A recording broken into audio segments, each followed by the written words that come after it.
Welcome to Pindar Poetry. We hope you learned something new.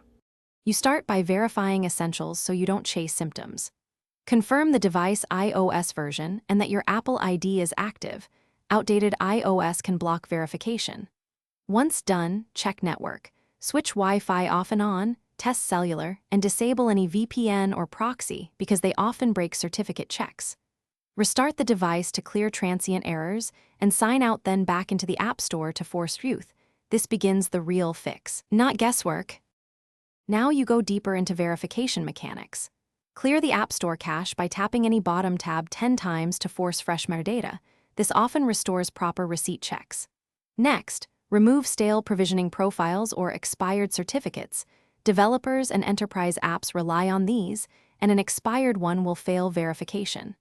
Make sure device date and time are exact because certificate validation uses timestamps. If the app persists in failing, update or reinstall it to refresh its receipt and signature files. Finish by eliminating external causes and applying robust fallbacks. First, check Apple system status to rule out an outage that would cause widespread verification failures. If services are fine and you still fail, reset network settings to clear DNS or proxy remnants. This reverts Wi-Fi and VPN configs without erasing data. As a last step, collect console logs or screenshots and contact Apple support so they can trace server-side receipt validation. This helps when local fixes. Thanks for watching. Consider subscribing if we helped you.